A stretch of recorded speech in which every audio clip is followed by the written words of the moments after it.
Muy jóvenes. Este es un tema muy importante, no tanto para nuestro medio, porque en nuestro medio prácticamente no tenemos uno de los factores de riesgo más importantes que se ha visto, y esto, aunque difiere mucho en la literatura internacional, pero en nuestro medio, por usos y costumbres, prácticamente se ha visto mayormente esta patología, y sobre todo en el occidente. En nuestro medio tenemos ya también mucha migración prácticamente y personas que viven ya en el medio del occidente y que nos consultan por esta patología. Entonces, es bueno que lo tengan bien en claro porque no deja de ser una consulta prácticamente para el nuevo especialista. Esta patología es denominada displasia de cadera. Anteriormente se la conocía como lesión congénita de cadera, pero si ustedes revisan o prácticamente buscan en el diccionario el término de displasia, en el diccionario médico obviamente, van a encontrar que es una alteración en el desarrollo y que puede ser antes o después del nacimiento. Entonces, el término de luxación congénita propia de la cadera, pues no es algo que se tenga que atribuir netamente a algo congénito.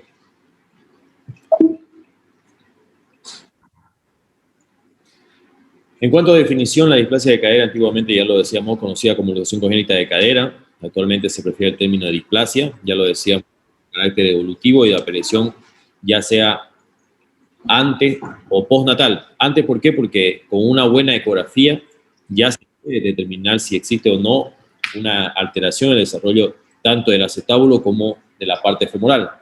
Y cadera, ustedes tienen que saber de que comprometen dos situaciones como sería tanto el acetábulo como el fémur. Como les decía, en la literatura internacional, la mayoría de los investigadores piensan que es una combinación de factores que intervienen principalmente en un componente hereditario, esto con una recidiva y prácticamente dominancia directa entre ambos congenitores. Uno de los factores de riesgo es el sexo femenino.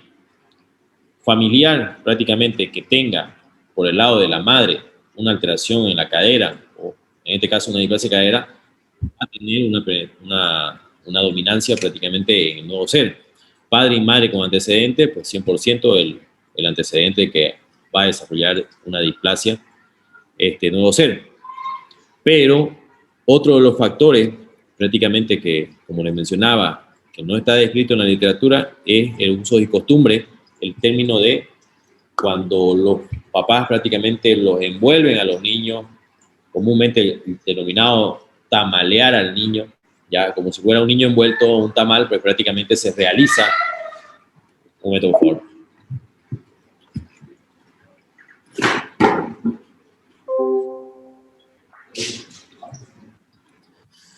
Bueno, entonces ese uso y costumbre prácticamente se ve en el occidente. Ustedes podrán ver a los recién nacidos, a los niños que son cargados en los aguayos, pues prácticamente están envueltos en muchas sábanas, y eso hace que las caderas se encuentren aducidas, cerradas, y no así prácticamente haciendo su desarrollo normal con unas caderas en abducción y rotación externa. Si ustedes pasarán por la avenida 27 de Mayo, van a ver que en la estatua de la Madre India prácticamente el niño se encuentra ahorcajada a nivel de la pelvis de la madre, de la cintura de la madre. Y si ahorita cuando veamos el caso, el tratamiento para el niño pues prácticamente es simplemente abducir ambas caderas y tenerlas de rotación externa, lo que simularía, ya le vuelvo a decir, tener a un niño ahorcajada a nivel de la cintura de la madre. Los factores mecánicos que también se han descrito como un factor de riesgo en esto dentro del útero, por eso fue mal llamado congénito, era la posición que había en el útero. Hay muchas mujeres que tienen los denominados úteros infantiles, que son úteros muy pequeños que no permiten esa compliance del útero, queda muy reducido o prácticamente no existe mucho líquido amniótico y por lo tanto el niño también queda reducido, y la posición en la que se encuentra. La posición es un factor de riesgo durante el desarrollo del nuevo ser si se encuentra en posición podálica. ¿Qué quiero decir? El niño se encuentra sentado. Parto podálico, pues prácticamente es un factor de riesgo para la alteración del desarrollo de la cadera. ¿Por qué? Porque ustedes, si se ponen a pensar, el niño no tiene, o en este caso la posición fetal normal es en posición cefálica. ¿Qué quiero decir? Que el niño tiene las piernitas o encogidas o las tiene prácticamente rectas. Pero en el caso de estar podálico, sí o sí las tiene rectas, estiradas prácticamente hacia arriba y el niño encorvado en la posición que ya conocemos. Entonces ese es un factor de riesgo. La cantidad de líquido amniótico, ya lo decía, poca cantidad de líquido va a hacer que ese niño se encuentre muy comprimido. La forma de envolver a los recién nacidos, este fue un estudio que se realizó y lo escucharon en el congreso que hicieron los colegas de La Paz, que justamente cuando estábamos rotando por el Hospital del Niño de La Paz, hicimos un estudio de más de 280 niños operados en el Hospital del Niño y de los cuales todos no tenían prácticamente, casi un 99% lo digo, no tenían antecedentes familiares o no estaba correlacionado al sexo femenino, pero sí justamente a este problema de envolver a los niños en diferentes mantas. Y cuando hacíamos el examen en el niño, sacábamos el aguayo, sacábamos 1, 2, 3, 4, encontrábamos a veces hasta 7, sobre todo en aquellos niños que venían de lo más alejado del alto. Problemas musculares como debilidad del músculo glúteo medio, ya sea de una manera real o debido a una fuerza de los aductores del músculo psoas, es otra alteración. Esta discrepancia en estabilidad de los rotadores cortos de la cadera, que son los glúteos, estabilizadores de los rotadores cortos, que prácticamente vendría a ser el piriforme, los géminos superior e inferior y el cuadrado femoral, pues prácticamente este desequilibrio más estos oponentes que serían el aductor y el músculo psoas hace que esa cadera pues prácticamente se encuentre cerrada y en flexión y no hace que ese niño pues prácticamente desarrolle su cadera. Esa disvarianza de debilidad del voladizo de los rotadores cortos y la fuerza de tensión de los aductores y del músculo psoas pues hacen que no se desarrolle esa cadera y empiecen a luxar.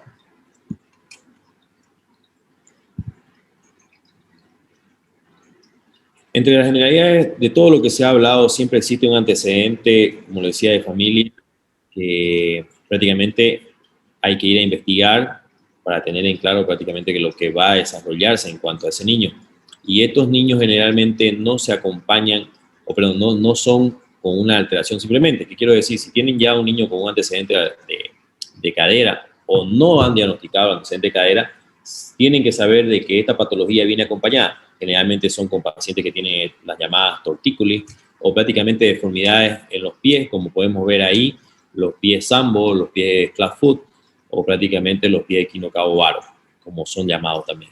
El pie talo es otra deformidad que la vamos a ver más adelante, pero quiero que sepan de que si ustedes encuentran un niño con una deformidad, tienen que pensar de que tiene que haber una alteración en la cadera.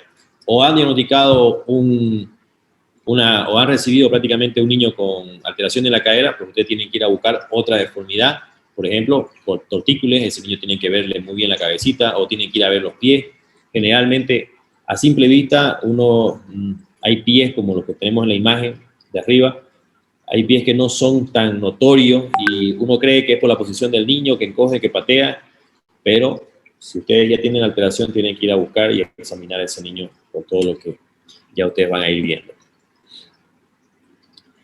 Generalmente la patología es primeramente vista por el neonatólogo o por el pediatra, porque son los primeros que empiezan a evaluar al niño. Por una conducta de norma, ya actualmente y sobre todo en el occidente, todo mayor de 3 meses o niño que va a llegar a los 3 meses pasa por el consultorio de traumatología referido por el pediatra para un examen prácticamente ortopédico y sobre identificación y prevención de la displasia de cadera. La exploración debe repetirse cada mes y hasta completar los primeros 6 meses. Esto generalmente a partir del 3er mes. ¿Por qué no al primero? ¿Por qué no al segundo? Más antes. Al primero no, porque prácticamente una cadera que está desarrollándose y hacer maniobras de estrés, como ya van a ver, puede lastimar prácticamente el tejido inmaduro. Y aparte, la falta de tonicidad muscular puede simular que prácticamente hay una inestabilidad a nivel de cadera. Preferentemente el niño se empieza a valorar de los 3 meses, cada mes, hasta completar los 6 meses. Datos clínicos, prácticamente el dato clave en esta edad, ya lo decía, a los 3 meses. Y lo primero que va a empezar a darse cuenta la mamá es que existe una limitación en la abducción. quiere decir que ese bebé, como ven en la imagen, no abre las piernitas, ustedes no pueden abrir esos muslos, esas caderas, no las pueden abrir. Y la mamá generalmente dice, cuando me toca cambiar el pañal, esta cadera la siento trabada, ¿ya? Entonces, ¿qué es lo que pasa? Ese niño está teniendo una subluxación o una luxación de cadera que prácticamente cuando la mamá quiere examinarlo, pues no se deja.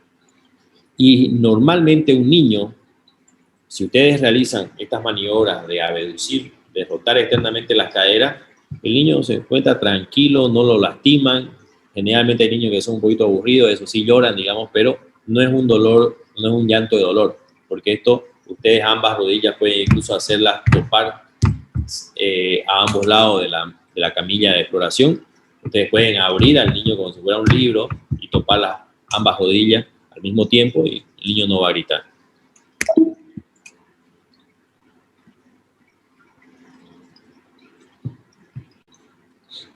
Perdón. Muy bien. Cuando ustedes ya se encuentran ante un niño ante la sospecha, ya sea por anamnesis, que tiene antecedentes familiares, sobre todo maternos, de que existe una alteración en la cadera de algún tipo familiar, ustedes empezarán a hacer ya su exploración en el niño. Cuando no logren prácticamente realizar esta apertura de ambas caderas, se determina que hay una limitación de la abducción. Y esto es esencial y clave para el diagnóstico de la displasia de cadera. Que ustedes no puedan abrir una cadera en un niño de 3 meses o menor a ello, pues prácticamente se encontrarían ante una limitación y una alteración en el desarrollo de la articulación. Otro dato importante, aunque no es patognomónico, espero que alguien sabe qué es patognomónico antes que siga. Jóvenes, ¿qué significa patognomónico? Que es característico de una enfermedad. Una enfermedad, doctor. Que es propio de una enfermedad, ¿ya? No se olviden eso. Entonces, no es patognomónico, es una asimetría de pliegues. Incluso la anterior vez tuve una interconsulta de un colega que es pediatra justamente, ¿ya? Y me mandaba la foto porque el médico de San Borja, de Reyes, le mandaba la foto de un niño con una asimetría de pliegue y le mandaba la radiografía. Incluso él, cuando recibió al niño acá en Trinidad, le sacó la radiografía, hicimos las mediciones que van a ver ahorita y no había una alteración estructural. Es por eso que no es patognomónico la asimetría de pliegue, pero te ayuda bastante a desconfiar y a acercarte a un diagnóstico presuntivo. Son los llamados pliegues mentirosos, es por eso. En este caso, en los muslos, prácticamente en la cara interna, y si ustedes lo vuelcan al niño de barriguita, pues pueden ver una asimetría. Los pliegues son esas pequeñas hendiduras que ustedes ven, ya sea en los brazos o en las piernas, y sobre todo en niños regordetes. Y generalmente no quiere decir que sea una displasia de cadera. Ahora sí, los pliegues que sí son patológicos y pueden ser y son realmente patognomónicos son los pliegues que se forman a nivel de los labios mayores, obviamente en las niñas, ya en los glúteos o incluso en los huecos propicios cuando ustedes acuestan al niño, esto independientemente del sexo. Donde no, prácticamente, y espero que lo entiendan bien y que no se olviden para el examen, es que los que no son patognomónicos son los pliegues de los muslos. Los que sí son fidedignos son a nivel de labios mayores en la mujer, glúteos y huecos popliteos, hombre y mujer. Bien, aquí tenemos la imagen, pues prácticamente pueden ver en la imagen superior y al lado izquierdo, la flecha negra les indica ahí, miren cómo hay un pliegue a nivel de la cara interna cerca del triángulo de Scarpa. Muy bien, si ustedes acuestan en la imagen de abajo al niño, pues pueden ver la asimetría de los pliegues a nivel del glúteo. Si ustedes, otro signo que no está escrito ahí, que les llamaría mucho la atención, es el ensanchamiento de una de las caderas. Si ustedes pueden ver la imagen del centro, ¿qué es lo que le llamará la atención? Que obviamente hay una cadera que está luxada, ¿sí? Pero si ustedes dibujan el borde de la figura, de la parte blanda de la piel, van a ver de que hay una curvatura y en el otro lado hay un ensanchamiento. Entonces, ese ensanchamiento a nivel de caderas, a nivel de trocantes mayores, te indica que esa cadera está luxada. Y en el caso de que examine, como ven en la imagen superior derecha, pueden ver, si ustedes suspenden al niño con ambos piecitos hacia arriba, hacia el cenit, pueden ver ese pliegue a nivel del glúteo y sobre todo que dibuja a nivel de labios mayores. Hay maniobras que son para examinar al niño con una alteración en la cadera, que son muy confiables, pero demandan mucho de que practique. ¿Cómo son las maniobras de Barlow y Ortolani? En este caso son dos maniobras que tratan de luxar una cadera inestable y ya una cadera prácticamente que tiene una alteración en el desarrollo. En el desarrollo, ¿en qué me dirán ustedes? Uno, en el acetábulo que sea cóncavo y de la cabeza que sea convexa, circunferencial. Ustedes saben de que el acetábulo es cóncavo, es una cavidad, y la cabeza, pues obviamente es una estructura esférica. La alteración del desarrollo es justamente de estas dos características. El acetábulo es prácticamente plano y la cabeza femoral también es prácticamente plana, y entonces por eso es que se luxa. Generalmente se deben realizar con un menor número. ¿Para qué? Para no molestar al niño y no lastimarlo. Ahora, para hacer el diagnóstico prácticamente se realiza con una frecuencia que ustedes ya van a ir desarrollando mientras más ustedes examinen a un niño, y no realizarlo ni a fuerza ni a cada rato. ¿Por qué? Porque pueden lastimar ese cartílago del niño a nivel, obviamente, de acetábulo y de fémur. La maniobra de Barlow es muy importante que la realicen, ¿ya? Y para esto vamos a llevar, creo, un pequeño muñeco para la práctica, ¿ya? No sé, la señorita, si es que tuvieran una muñeca de trapo para que podamos hacer las maniobras. Es muy importante porque ya les digo, una alteración a nivel de cadera que ustedes la dejen pasar. Creo que el sábado le voy a mostrar cómo camina un niño que tiene una displasia de cadera, que no fue diagnosticada a sus 3 meses, que empezó a caminar con la cadera luxada y que prácticamente la cadera se luxa. Pues ustedes verán la importancia de realizar este pequeño ejercicio con una muñeca. Bueno, la maniobra de Barlow prácticamente se realiza con el paciente en decúbito supino, obviamente el paciente echado, se sujeta con la mano exploradora, en este caso con el lado de la cadera que van a ustedes examinar, ¿ya? Y con la otra mano prácticamente ustedes fijan la pelvis. Si ustedes van a explorar la cadera derecha, pues prácticamente tendrían que fijar con la otra mano la pelvis y explorar. Se realiza una aducción del muslo y una ligera presión prácticamente a nivel de la rodilla, ya, hacia atrás, y esto va a hacer que se luxe la cadera. En este momento ustedes van a escuchar un clic, como si estuvieran haciendo sonar sus dedos. No sé si logran escuchar. Un pequeño clic, ¿ya? Y eso significa que prácticamente la cadera es inestable y está haciendo un resalto. La otra maniobra también importante es la maniobra de Ortolani, es similar a la anterior, solamente que en este caso con la mano contralateral, que no van a examinar el lado de la cadera, sujetan la pelvis igual, pero con los dedos índice y medio se apoyan sobre el trocánter mayor de la cadera, agarrando casi todo el muslo, pero apoyándose con los dos dedos, el índice y el medio, sobre el trocánter mayor, que se palpa, ¿ya? Y se hace prácticamente una presión y se realiza una abducción, y si estuviera luxada esa cadera, ustedes cierran, hacen la abducción, ligera rotación externa, y si ustedes escuchan un clum o ese chasquido, pues prácticamente quiere decir que la cadera estaba luxada y que la cadera ha vuelto a su lugar, y ese chasquido es el que ustedes han reducido la cadera a voluntad. Entonces, ¿qué quiere decir? Que la cadera está luxada, ustedes realizan la maniobra, escuchan el clic y es que han reducido una cadera luxada. En diagnóstico, displasia de cadera. Ambas maniobras pues, prácticamente son útiles en los primeros 40 días de edad. Ya lo digo, mejor si son a los 3 meses, pero no mayor a esto, menor, o sea, del mes. ¿Por qué? Porque ya les digo, el niño es muy flácido y pueden lastimar y pueden tener un falso positivo. Es importante también que ustedes sepan observar a un niño, porque la simetría de la longitud de las extremidades es útil cuando ustedes valoran un caso unilateral. Muchas veces, y eso se veía mayormente allá en el occidente, es que habían luxaciones bilaterales donde las dos caderitas, o bueno, las dos extremidades parecían estar de la misma longitud, tenían los mismos pliegues, no parecía nada normal, pero sí llamaba la atención de que el ensanchamiento de cadera. Bueno, eso ya con la práctica.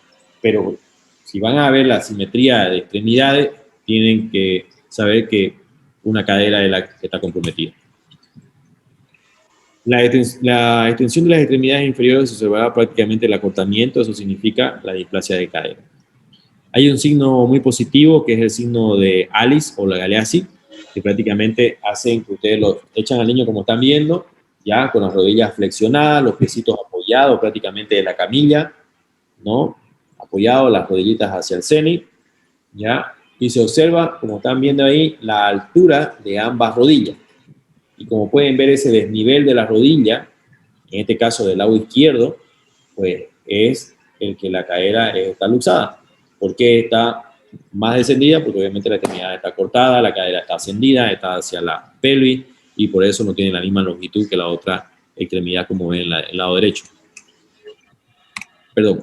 Hay un signo también que esto es en honor al profesor Fuentes, mejor dicho, el de La Paz, el que pues, nos invitó al curso que tuvieron ustedes a través de Zoom. Él vio de que acostando a un niño en decúbito ventral y realizaban igual también la flexión de cadera, podían ver que esta simetría, o sea, imagínense poner a un niño boca abajo, flexión de las rodillas, quiere decir que la planta del pie están mirando al techo. Y él podía observar, poniendo también así una regla, que una de las rodillas era más larga que la otra. A eso le llamó signo de Fuentes. Bueno, es prácticamente mención a él. Esto es muy importante, jóvenes, que aprendan al delimitar una radiografía. Pero esto es importante también, cuando tengan una radiografía, no rayen con lapicero ni con lápiz recién tajado una radiografía. ¿Por qué? Porque lo que van a hacer es pelarla la radiografía, por así decir. Ya van a dibujar una línea blanca que ya no sirve para nada. Lo que tienen que hacer, hay lápices de cera, en este caso de colores, que ustedes sí pueden marcar y no dañarían la película de la radiografía. Muy importante que sepan delimitar estos cuadrantes, como ustedes pueden ver en la imagen de la cadera izquierda, al lado derecho, ¿ya? Pueden ver que hay una línea perpendicular que está al borde. Déjenme un ratito. Esta línea aquí, ¿la pueden ver, jóvenes? Esta línea perpendicular, sí, pues prácticamente es la línea de Perkins. Una línea que va sobre ambos cartílagos trirradiados, pasando por el centro, es la línea de Ingelheim, que prácticamente cruza perpendicularmente a la de Perkins, y esto dibuja cuadrantes. Ya lo veíamos en la práctica, un cuadrante superointerno, inferointerno, inferoexterno, superoexterno. La cabeza normalmente de una cadera tiene que estar en el cuadrante inferointerno. ¿Me entienden? Eso en cuestiones de los cuadrantes de Perkins o los cuadrantes de Upper-Down, pero prácticamente los cuadrantes de Perkins. ¿Ya? Tiene que estar en el ángulo, en el cuadrante inferointerno. Ahora, existen otras mediciones, por ejemplo, el índice acetabular, que un niño menor de un mes, pues prácticamente tiene que estar entre 27 a 30 grados, eso es normal. De inclinación, cuando hay una alteración en displasia de cadera, está más allá de los 30 grados, esto es prácticamente recto, y es por eso que la cadera, o perdón, la cabeza femoral va y se evoluciona. Tenemos líneas que también son indicativas de una congruencia o una incongruencia articular, como son las líneas de Chaudin-Rivarola, que él traza una línea sobre el borde anterior del acetábulo y paralelamente a ello tuviera que encontrarse la línea metafisiaria del cartílago de crecimiento, ¿no es? Entonces, esta línea metafisiaria es paralela a la línea del acetábulo y son paralelas en el caso de Chaudin y Rivarola. El arco de Shenton, si ustedes hacen una delimitación del borde prácticamente inferior de lo que sería la rama púbica y continuando lo que sería el cuello femoral, pues prácticamente es un arco, eso es el arco de Shenton.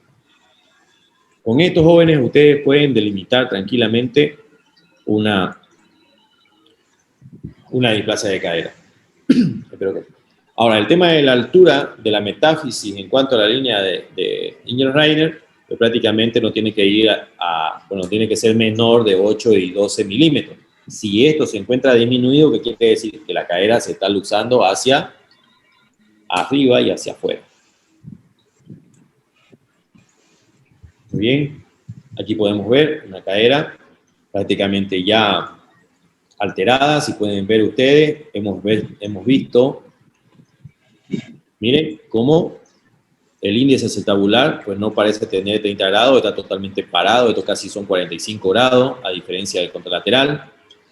El arco de Shenton se continúa, la rama inferior, el borde inferior de la rama del pubis con el cuello femoral, pero aquí miren, parece unas alas de gaviota, aquí, y totalmente incongruente. Ya hay una alteración. Segunda alteración. ¿Qué más pueden llamar la atención? Cuadrante ínfero interno, cabeza femoral. En cuadrante ínfero interno, pues no existe cabeza femoral. Se ha desplazado hacia el cuadrante ínfero externo y prácticamente ya está pasando al súpero externo. Entonces quiere decir que se está luxando y totalmente luxado.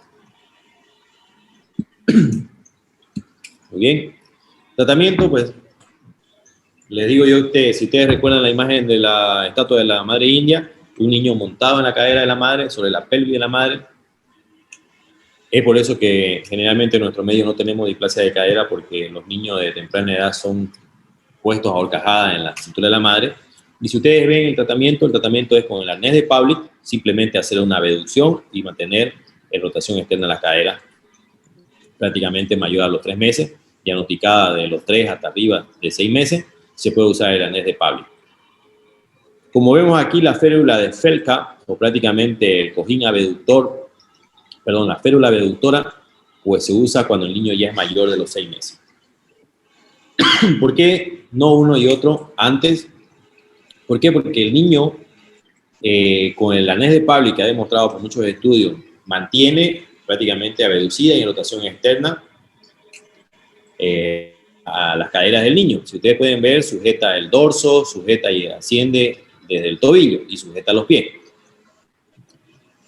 Pero cuando el niño ya es más grande, a partir de los 6 meses, el niño pues prácticamente se lo puede sacar este arnés. Entonces por eso que no es muy recomendado. Por eso es que pasamos a esta férula abductora y si ustedes se dan cuenta, el niño está totalmente abierto, con un brace que es totalmente duro y mantiene al niño en esa abducción. Ese es el tratamiento ideal.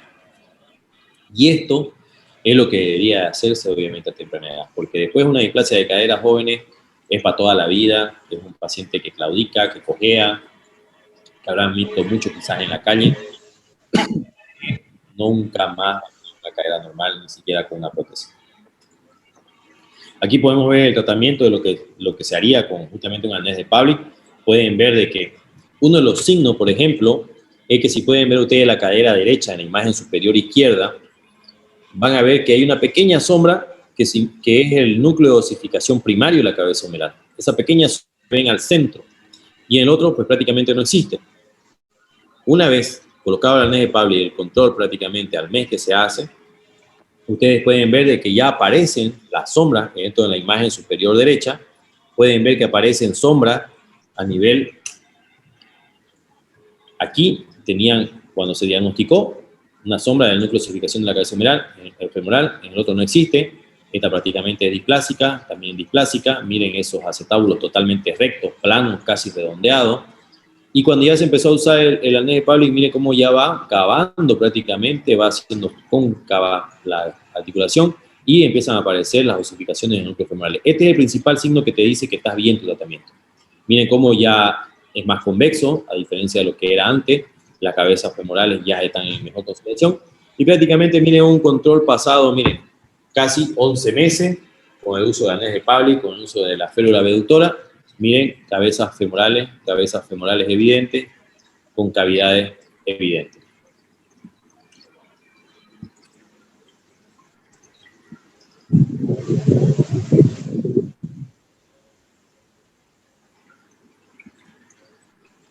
Continuamos. Bueno, creo que esa era la última.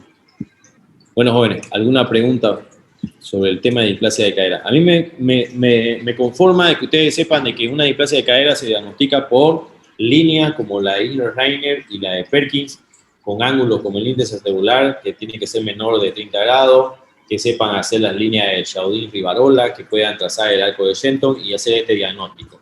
Saber indicar que si hicieron la displasia de cadera y ustedes indicaron un arnés de Pavlik, como el que vemos aquí en el niño menor de 3 meses o de 3 meses, y que le van a hacer controles cada mes, van a comprobar que aparezcan satisfactoriamente estos núcleos, para mí es más que suficiente. Eso lo debería de saber cualquier médico general, lo debería de saber cualquier pediatra, porque también los pediatras son los primeros que observan y que, bueno, quedan ahí y han pasado muchas veces desapercibidos. ¿Alguna pregunta, jóvenes? Antes que se acabe, queda un minuto. Bueno, si no tienen preguntas, jóvenes, nos vemos el día de mañana a las 4 igual. ¿Ok?